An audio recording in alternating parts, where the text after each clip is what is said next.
Welcome to Founder Insights by Animoca Brands. I'm Rich Robinson, entrepreneur in residence at Animoca Brands. And today, ladies and gentlemen, boys and girls, fasten your seatbelts. Once again, I have the founder and CEO of OliveX on the pod. And this guy, he's carved out a category. He has amazing chops as an entrepreneur, and he is not just surviving, but thriving in the Web3 space. And really, this combines things that are near and dear to my heart. I'll say in my Boston accent, Web3 and movement exercise. And we have a world-class expert in that space.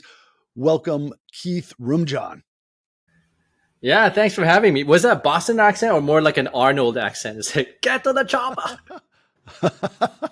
Get down again. It's actually really good. You're very close.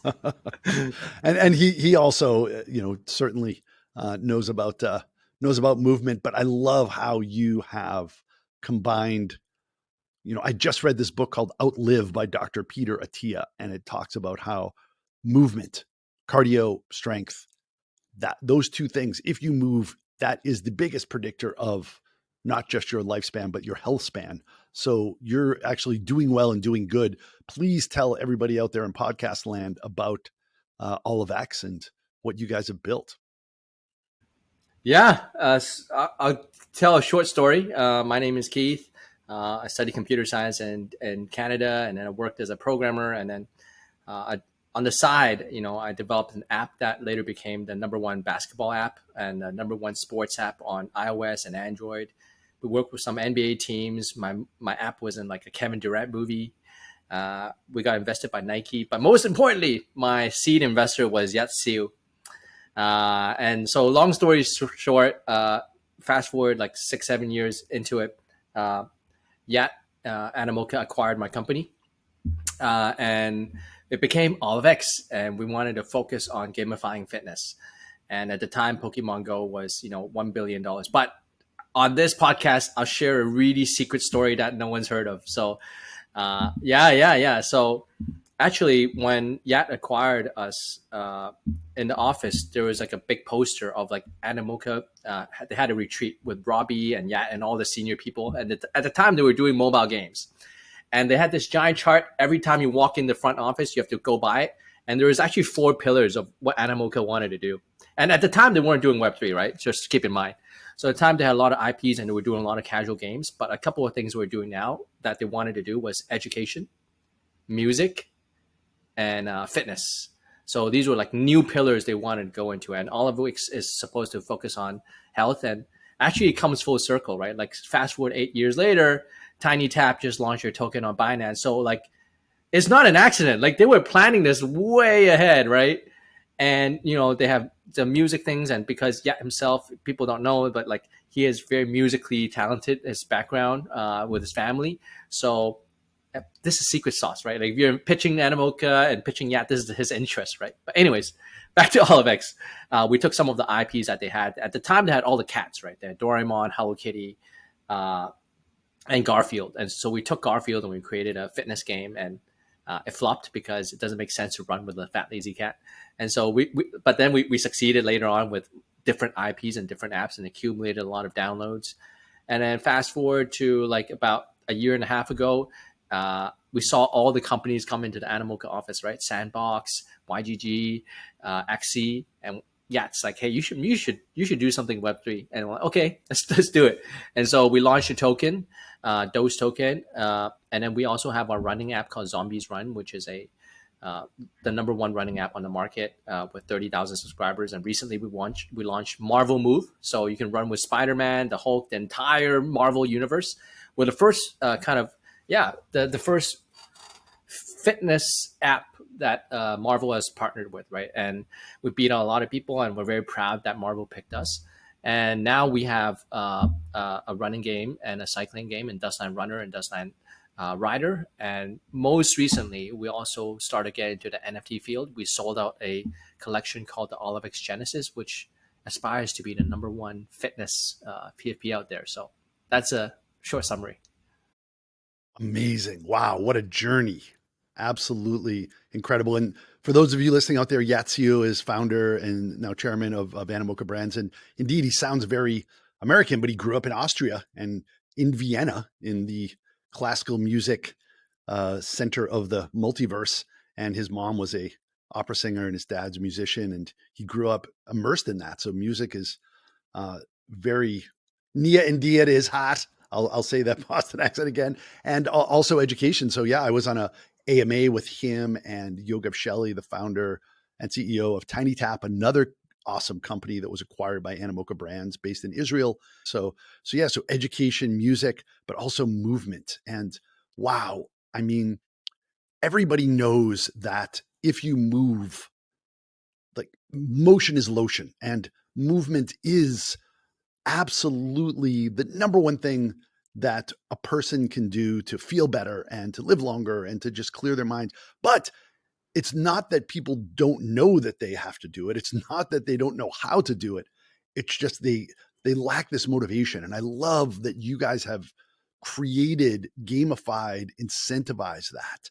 And can you peel back and give more details around what it's like for the user and make everybody listening get red pilled and download the app and get in? Yeah. So look, I read somewhere that if people move just 10 minutes extra a day, uh, everyone's lifespan would be increased by like 10 years. Like you literally change the world if everyone just moved a little bit more. And I want to focus on Zombies Run, which is a audio running game. So how it works is you bring up your phone, you press start, and then you don't need to look at the screen anymore. You put it in your pocket, and you have your headphones, AirPods on, and there's a story which is like, hey, you need to go get the medical pack for the village, start running, right? So you're a runner. And then along the way, all of a sudden, oh no, a horde of zombies came out, and you have to run faster, and the GPS tracks you, right? If you run faster, the zombies will, quiet down, and you feel like you're running away. But if you slow down and you stand still, the zombies get closer and louder, and then you die, right? So like it's a really fun game, but I think there's a lot to unlock here. Like, why is it successful? Because we have over 10 million downloads for Zombies Run, right? There's a lot of fitness apps out there, right? So why this one, right? Because you have, Strava, you have Nike, you have all these different great apps. But the thing is, they're for people who are already really fit and already have a habit, right? Especially Strava, like it's super competitive. You're like the top 1 percentile. People like to share their runs and their times and their distance just to show off, right? But for the other 90% of the people, it's very intimidating. It's like, I don't want to post my score. And so actually there's a market for the 95% of people who want to get fit. And that's what they start with, right? Like if you couch to 5K, this is where our sweet spot is. And so many people write us emails saying that we're so grateful of Zombies Run because they started their fitness journey with our game. And I think that's the evolution. Like, so what we call right now is called Fitness 4.0. So Fitness 1.0 is DVDs and cassette tapes. 2.0 is live streaming on demand. 3.0 is where we're at right now, which is fitness as a game. So you have Pokemon Go, you have Swift, the cycling game, where you sit at home to ride an indoor cycle and you see your avatar racing with people online. And then you have Ring Fit, which is this Pilates ring on Nintendo that you used to fight monsters. Like they sold like 15 million copies at $70 a pop. So it's like non-trivial. They're like a top-selling game, right? So fitness as a game is really taking off because And those other Wii games as well too, right? Where you're just moving with the Wii and going on river rafting or playing tennis or whatever, right? I mean, like that's people's inner cookie monster say me want. People want that gamification and movement. So it's great. Yeah. yeah, and that's a good point, right? Actually, what people don't know is that there's a VR game called Superhuman, which is you put on the VR and then things fly at you and you have to like box and dodge. And Meta, or formerly Facebook, bought that for $200 million. And so like, and then leading on to some futuristic stuff is like everyone knows about the Apple Vision Pro, right? I guarantee there's going to be like a $100 million plus fitness company creating a game for that. 100%, it's going to come. And then finally, Fitness 4.0 is okay. Fitness as a game is here. We think the next stage is actually imagine all these games are interconnected, right? So I play the running game, I get like an NFT T-shirt, and now I can use it in my cycling game, in my rowing game, in my VR game. That's the vision we want to build. Beautiful vision. Amazing. Yeah. So the Apple Vision Pro, $3,499. But the good news is that's for the mask. The snorkel is only $849. So that's hey, sorry. I saw that meme as a joke. And Expensive ski mask, whatever you call it. right. But yeah, I mean, think about this. Like you talked about 4.0 for fitness. I mean, this year we have Gen AI and we have the Apple Vision Pro. I mean, and Web3, all of those three things coming together. I mean, what that's going to, like, you're on the right track. That's going to create 5.0 that's going to be absolutely insane. Like it really will truly be this immersive experience. But before we get there, you hit the nail on the head of like people starting their fitness journey. And your zombie game, the Plants versus Zombies, they're like brains. I think brain is something that's overlooked. A lot of startup founders have big brains, maybe, no judgment. Maybe they were really good at engineering or product. Maybe they're not really into movement. And now I see with founders, it's a really good, not just correlation, but causation. If they move, it gives them more energy. It gives them more brain power. It helps them to be more focused. And I think it's something where if you haven't had that exercise journey growing up, it's time to start now, because it's not just about, oh, I need to have my health span and my lifespan in my 40s, 50s, 60s. It's about, I need to be an absolute assassin and just top of my game ninja right now. And like that gives you that extra boost. And on this point, I'll share another story that I'm only sharing here. Uh, so again, I'm talking about Yat, right? Because I've just known him for so long. And I hope Yat doesn't listen to this. But then Yat is, if you know Yat, he's an avid runner and he's super fit, right? Hiker. Like he looks like top shape. Did you know that at one point he was really fat? No. And yes, I never knew fat yet. yeah. I've only known like super fit yet. Yeah, so look, he was super fat, and because he was drinking a lot of Coke. That's his vice. And if you go to his office, you notice that he's always drinking Diet Coke now. Like Coke is his thing, right? But one day he said he got so fat that he couldn't get out of his bed.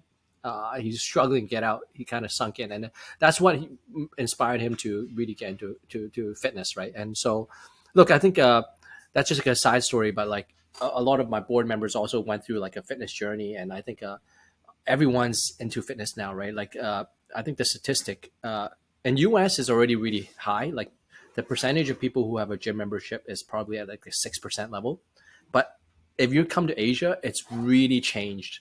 Like every year we're doubling, right? Like China went from like 1% gym ownership to like 3% in just a span of like 2 years, and it's rising, right? So everyone, especially in Asia, is like starting to really pick up fitness, and that's big business, right? But that leads to my second point of like, if fitness is such a big thing, why are we going to Web3?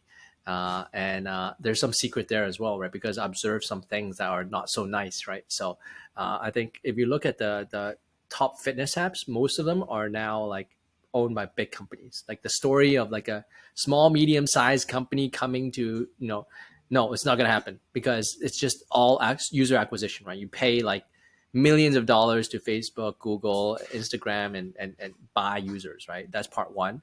And part two is like open secret is that Apple is a little bit like Amazon, right? They can see which products are selling well. So Amazon has these basic versions of like the best selling products. Apple saw fitness apps doing well, and it's like, okay, let's do Apple Fitness and eat everyone's lunch. It's like, Wow. Yes, indeed. So, first of all, the thing about Yat that, you and I know is that he's the most humble, he has so much humility and he's like a constant learner. So he wouldn't even mind, I went through my fat journey in my 30s. I had kids and I'm making money and like, oh my God, what am I working for anyway? And then let's get the buffet and let's stop exercising. And then it's, I think, somebody once said, I wish everything was as fun and easy as getting fat because it really is fun and easy to get fat, but it's not great. And it's really simple formula. You have to move and you have to, watch your macros and your calories.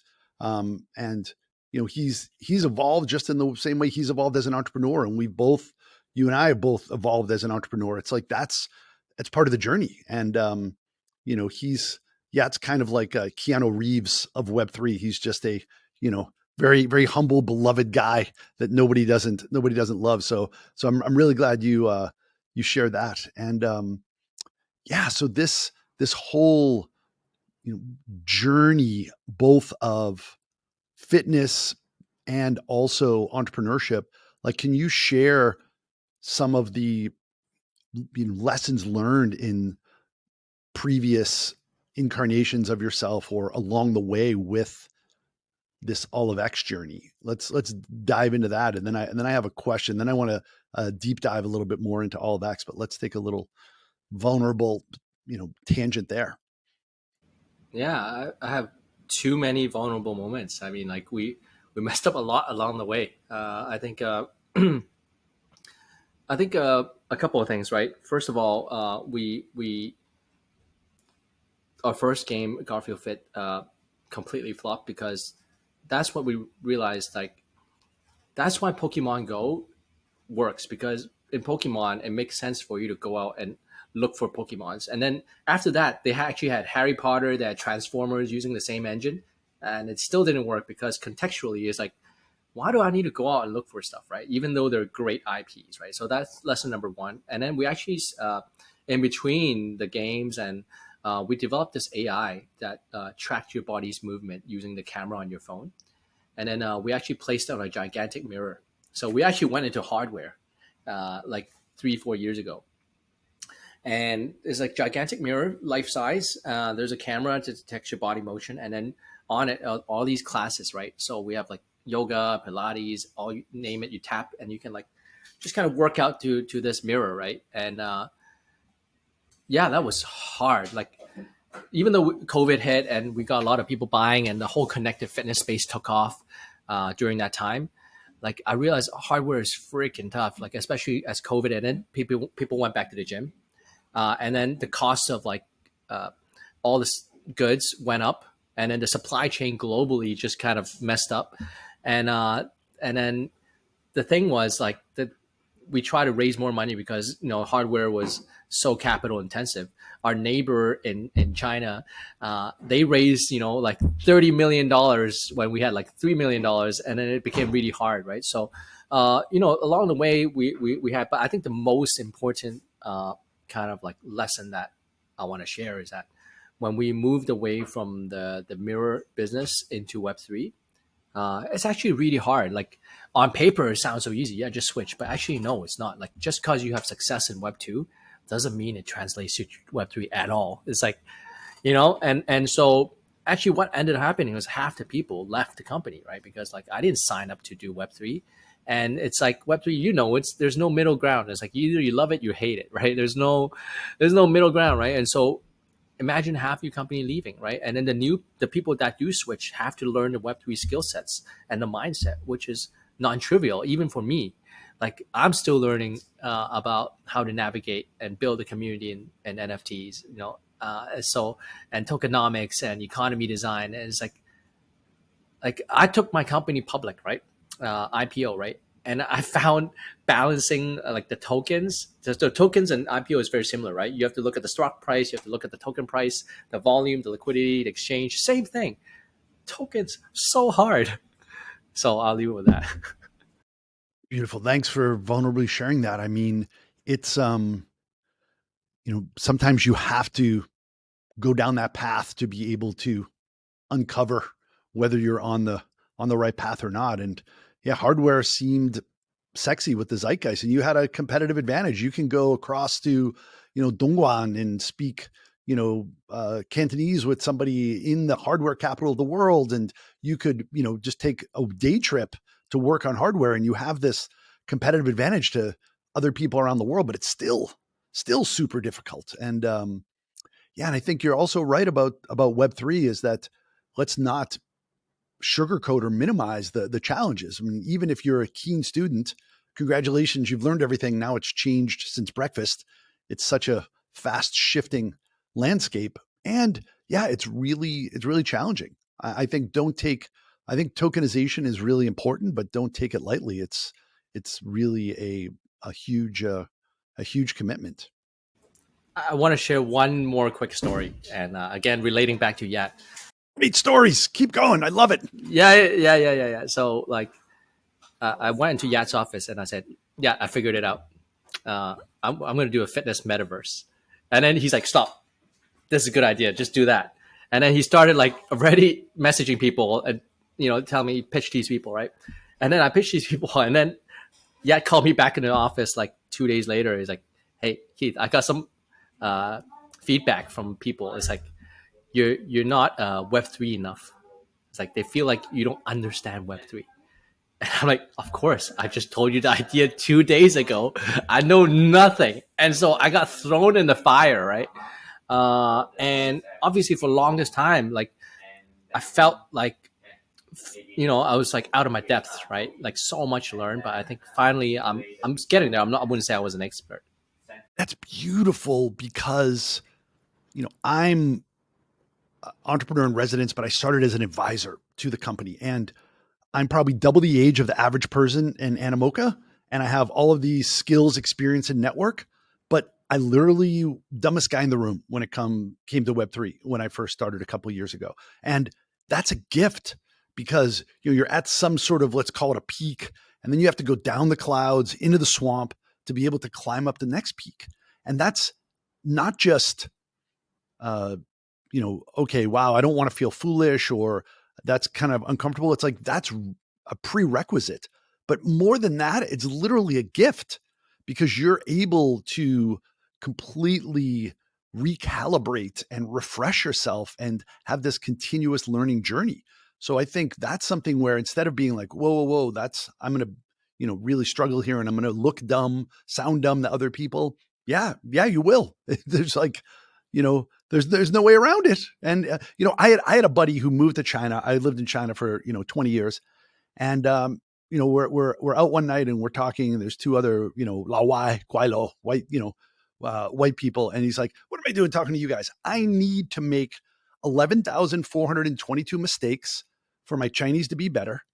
So he buys a bucket of beer in ice, and he walks over to a table full of Chinese people, and he's like, "Hey, Wang Hao," and then he says to them in Chinese, like, "I need to make some mistakes in Chinese. Can I give you guys some beers and just you guys correct me?" And he was like aggressively going to like make friends and like I'm going to make mistakes, and like that's a beautiful way of flipping it around. It's like I need to look foolish and I need to make these mistakes. No, that guy's got balls, man, to do that. It's like non-conventional, but like definitely trial by fire. Indeed. So tell us out there in podcast land about Styx. You and I were chatting pre-pod about that. Yeah. So look, what we've done so far is that we have a game like Move to Earn game in Dustland. You can earn tokens. There's some NFTs, but we also started. We just sold out a new collection that's more of like a PFP collection instead of like in-game assets. So it was really successful. It's called OliveX Genesis. And that did like $3 million in sales, and we're very happy we did that, and we got the support of a lot of the OG NFT community supporting us, and we made a lot of friends along the way. That's a small collection of 420, but our goal is to become the number one fitness community. We feel like there's still an opportunity. Like if you set your profile pic as an Azuki, represents something. Pudgy Penguin represents something, but I think like if you think of fitness, there's really none. We want to be that. So right now, OliveX Genesis is kind of small. It's only 420, so we want to expand it. So right now we have a thing called Styx, which is we feel like it's a new meta. So you have to play our mini choose your adventure game, and if you play it, you'll get a whitelist. and then once you get the whitelist, we'll have like a collection of eggs that you can mint, and they eventually grow into pets. And they do a lot of stuff in our games. So that's where it's at. But I think what's interesting is that I'm going to share a little bit of meta around NFTs. I think uh, what we've gone from like in the early days is like just share and retweet and tag your friends and you get a whitelist. We moved to like kind of like an application meta where you have to apply to buy the NFTs. And then we went to like a free mint kind of thing. And then, but the common theme amongst all of them is like you just launch a trailer, cool trailer, you launch some images, and you get thousands of likes, and then you kind of mint, right? But I think the bar is getting higher. And so I think right now what we're good at is building games. Like I think by building this experience, they're not just watching a trailer; they're kind of interacting with it, and the response has been amazing. Right, we've got like a couple thousand people joining our Discord. Every minute, people are posting play sticks on Twitter, and so yeah, they get deeper in the ecosystem before they purchase the NFT. So that's kind of where we're at right now. Fantastic. Yeah, there's a lot to peel back there. I think this mechanism you talked before about the, the CAC, the customer acquisition cost, it's really very prohibitive, and you're under house of Google or, order of Facebook, and you're really their bitch. Like you have to basically go through them. But this kind of cold start problem that these tokens, NFT is of course a non-fungible token. The problem that this solves is that it drives early engagement and gets people excited, and you start to build a community and start to kind of grow revenue. It's a really interesting mechanism, and by doing this kind of like, it's almost like a captcha in a way, getting people to interact with something, you're eliminating like bots and other things and getting like real users and community. Yeah, like cost of acquisition is the name of the game, and it's the hardest thing ever. But Web3, blows people's minds, right? Like in terms of the ability to acquire users. I think in our early days when we first launched our Dustland Runner, right, we had a pre-registration, and then the fact that there's like this possibility of earning some NFTs and tokens, we had like 10,000 downloads on the first day, right? And that was that's actually really incredible because as a background, right, for those not familiar with the app stores, right, getting 10,000 downloads on your first day, Off the bat, yeah. it's really hard. Because back in the day, 10 years ago, you could do that because there's only 50 apps on the app store. Fine, you'll get. So now there's so many apps. Basically, most apps never get discovered. And number two is that even though we have an unfair advantage, which is Animoca has that too. It's like we're a tier one partner with Apple and Google, and when we launch, we get featured, right? So that's like the secret sauce. For like the longest time, the alpha was if you can get featured, you're gonna get like 1 million downloads. But over time, what we also learned is that the power of feature has gone down like exponentially. Like if you think about it, right, who actually goes and discovers apps on the App Store and look at what's featured? And feature also has gone down like in impact because instead of running for a week, now it's like daily. There's a different, so you only get one day, and then the impact is also decreased, right? So I think that the impact has gone down at least like 90%. And so yeah, it's just like became super hard to acquire is because the game has kind of evolved over time, right? And I think that's why Animoca and Gabriel Layden, like all these guys like moved to Web3, right? Because you, if you have some sort of reward and at the end, you can drive millions of downloads, like instant downloads. Mm, fantastic. It's I think also early days of Web3, and of course that will evolve as the industry evolves. But right now, it's a compelling reason to be able to um, justify getting into Web3 and really going up that learning curve and starting to build communities and building all of these new skill sets. Tell me how the kind of profile of your team and some of the processes and approaches shifting from this Web 2 to hardware to to Web3, and kind of some tips and tricks for people who are out there who are interested in also um, bridging over. Yeah. So this is like a hard learned lesson. I tried so many things, and I ended up a lot of people hating me because I had to fire a lot of people because I had to try different uh, things, right? But if I have to condense it into one sentence, is to hire from your community, and I think that's like a common theme, and that's like mind blowing for Web2 business, right? Like, why would you hire? Like, it's very rare that like a product, a project hires people who use their product, right? It doesn't really happen in the Web2 world.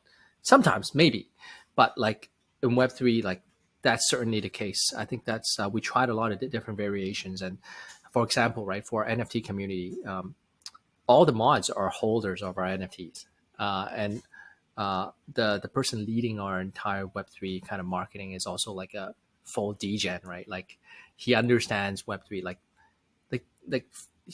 he actually like enjoys it so much in his spare time. He would attend NFT uh, gatherings, right, just for fun, right? But whereas we can get someone from like a famous agency, who has like worked with like big brands, but like we tried that and actually like they just doesn't work, right? And so I think having people who actually love Web3 and actually in their spare time, like that's a key, right? Like if you find out their spare time they're doing this, they're truly in love with it, uh, and especially your community members, that will make it really powerful because like all the community members that we've hired have been like so passionate, and when they're passionate about the job, they'll break walls for you, right?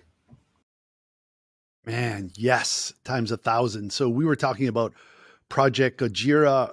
That's a PG. They were here in Bali for 6 weeks for NFT Bali, where I'm based, and they did kind of an on-site instead of an off-site because it's a completely distributed team, and most of the people in that company were all part of the community, and that's where they sourced their they're really passionate and driven staff from. And that's a really fantastic insight, because also with this acceleration into the future with COVID, so many people are working remotely, so now you can really optimize for great people around the world. But how do you make sure that they're really the right fit? And often people say hire for the enthusiasm and the energy and then train for skills. But then now you're getting people with enthusiasm, but also skills as well too. And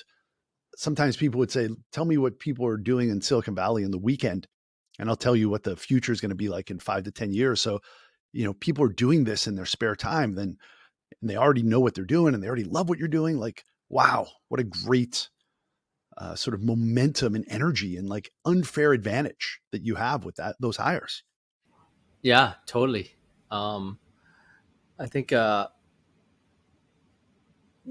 the key point is to find out what people do in their spare time, right? And then but I think another point is that there is actually like nobody that's an expert. If I think in a way, I'm calling this out. If you like LinkedIn and say you're like an expert in Web3, I think it's like it's not true, right? Because like you're only an expert if you like have launched something successful. If you watch some like YouTube video and claim you're expert, you're not really an expert, right? And so like honestly, I talked to all the secret, open, kind of semi-open secrets. Like talk to all the Web3 founders of even successful OG products, right?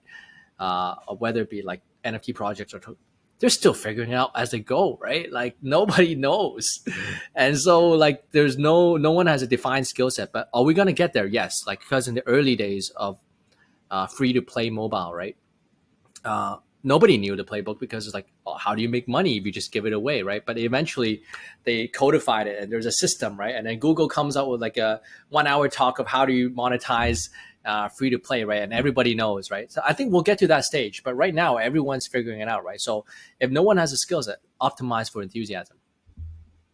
That is so great, because people listening to this may be aspiring entrepreneurs or making the switch to Web3, and they're like, all right, come on, but this guy Keith, he got bought by, he knows Mr. Metaverse Yatsu, and he got bought by his company and he went public and he has a token. And it's like, how could I possibly do that? But then you're like openly admitting, and rightly so, that nobody knows. I mean, this movie's going to be a hit. This song's going to be a hit. This play is going to be a touchdown in American football, or this startup is going to be successful. Really? That's why they make, the same derivative movies and, songs as well too, because people are trying to play conservatively. If you're going to try to do something, then you have to be comfortable in the fact that you have to figure it out as you go. And that's a beautiful thing to kind of free people along the way. It's like, it's supposed to be iterative, and you're supposed to feel confused and like an imposter along the way. And then you figure it out. But there's a plus side, right? It sounds so negative that, no one's figured it out. But the plus side is that you have all the room in the world to innovate, right? Like, you can invent a new meta. It's like, okay, like my token, I'm going to do it a whole new way, or like my NFT launch. Like, so it's like, for creative people, it's like heaven, right? Because you can like go absolutely crazy and no one's gonna stop you because there's no actual playbook, right? And so if you like that, then this is the field to play in, right? Yes, you have to like it. You have to have like not just product market fit, but product market founder fit, and you have to be comfortable with that. So yes, it's not all doom and gloom, because who knows? This is who knows, is the user knows. The viewer of that movie, or the listener of that song, or the user of that startup, they know, but they don't know until after you build it. And then you have a thesis. I think people want this. And most of the time people are like, nope, or maybe change this, or maybe they want to break it. And then if you actually do get that lightning in a bottle and you do make what people want, like you have, and you've really pioneered this category, then it's incredible. Like, that's the magic. Yeah, like a bit of a side story. Like, I'm kind of annoyed a little bit because there's some industries that are so mature that there's like no more innovation, right? That's why you have Fast and Furious 10. Like, and then like, and like an Boy, endless, that one. We needed that one because because movies are so expensive to make, they can't gamble. And so it's just like, and the same with games, right? Like, you have like Assassin's Creed like 20 and Diablo 4, and like, it's like, like I think Web3 you have, but so like this is a new industry, and you have and but if there's one person that may know the future, I would say because he's just good at that. Like, somehow he's like, I can see like 15 years from now, My theory is that he went to the future, and then he was like, you know what? I'm just gonna, instead of betting on sports and doing other stuff, I'm gonna actually just create a whole new industry. And that's I'm gonna champion that. So he's building and building and building and creating the biggest mini shampoo collection in the world, traveling around the planet Earth, evangelizing Web3. It's beautiful. Yeah, I totally agree. That's great. Wow, man. Keith, thanks so much. Everybody out there, move. Everybody move. Download these apps. Buy yourself some NFTs. Get OliveX into Genesis. It. Commit. Yes. And let's continue to grow this industry and grow our health at the same time. Thank you very much. That was awesome. Thank you. This podcast is for information purposes only and should not be considered as financial advice. Any opinions provided in this podcast reflect the views of the speakers only.